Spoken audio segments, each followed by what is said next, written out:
Simpatično momče od Mississippi gi izludi site so svojog glasi stas. So svojog glasi stas. Dviženjata njegovi na scena se elastični.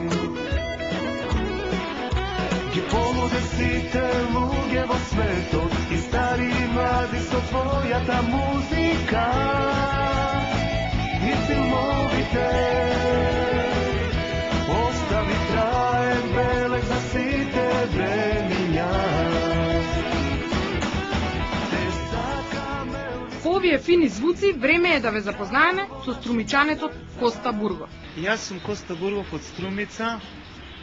Од музика се занимавам уште од мал, кога бе основно училиште. Првиот настап ми беше во Нови Сад, тоа како матурант пред српската публика толкова ме прифатија. Потоа почна обновувањето на Струмичка пролет 87-88 година. Настапив тогаш со една забавна Плакачу сутра и освои втора награда од публика. Кога те сретнав и запознав тебе, имаше чисто и ангелско лице, но натре носиш ти нешто друго и верува. Ден е ангел си, а ноќ е девица, каква жена си со две лица. Првиот албум ми се викаше Жена со две лица, на него имаше 10 песни со медитерански стил. Од 2004 година почнав за холивудските звезди. Првата мелодија ми посветив за Грейс Кели, Мерли Монро и Натали Вуд. Во срцата наши спомени, во душите наши сеќавања, забита става божествена, за време минато во Холивуд. Па потоа се редеше Джеймс Дин, Елвис Присли, па Елизабет Тейлор, сега Софија Лорен, па да завршиме со Брижит Бардо и Ава Гарднер. Тоа уште не завршува. Да, уште малку треба.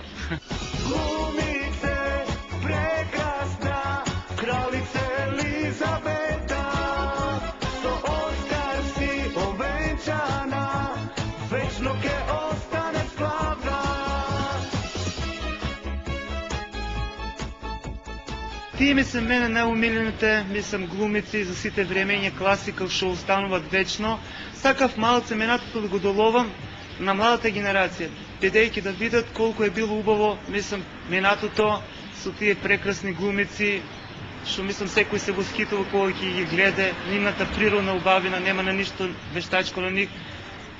Јас мислам секој пат сум се восхитувал на нивните улоги, на нивните филмови и до ден денеска после толку години секој пат ми се представуваат свежи, секој пат ми се убави. Јас за Елизабет Тейлор сите знаат, од малечка е глумица и Клеопатра, мислам, легендарниот филм Клеопатра 64 година, а твојот бурен живот многу интересен стана, бидејќи она помина многу бракови.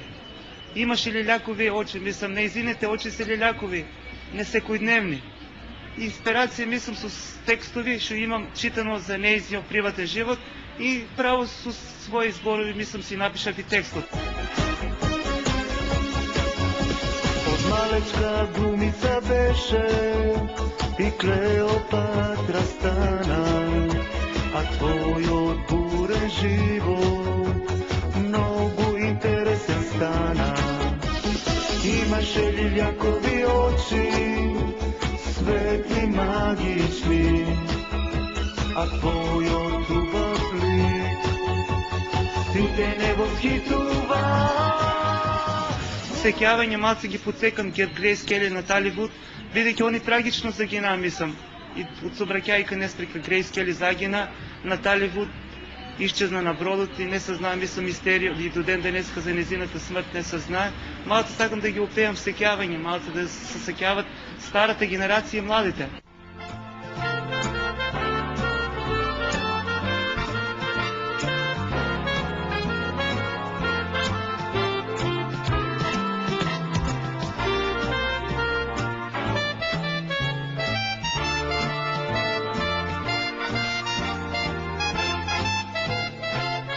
Минатата година, кога ја снимев за Джеймс Дин, едно по иницијатива на еден друга, зашто вика не направиш, вика те сакам, вика Елвис Пресли, знаеш колку вика народот ќе ја прифати.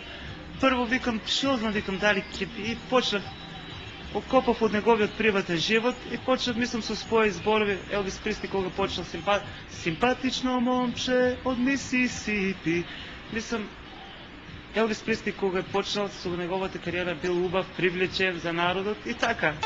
Ги полуде сите луѓе во светот, и стари и млади со твојата музика.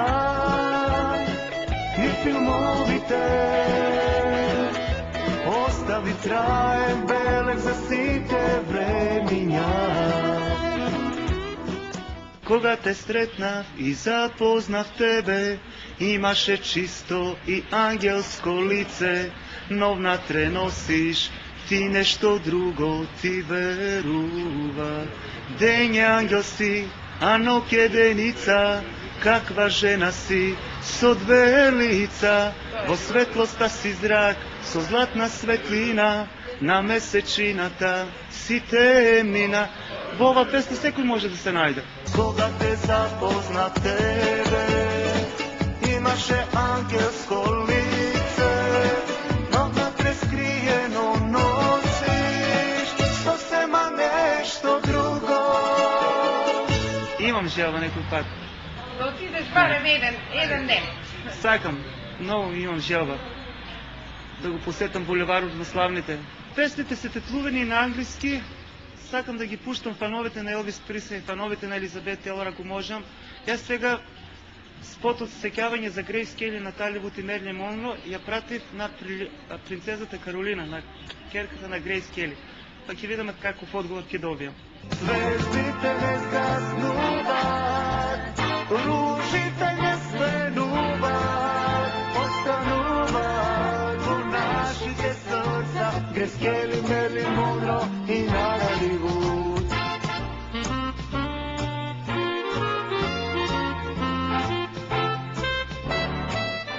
Од музика не се ни живее толку во Македонија, да се на западо, мислам, подобро е.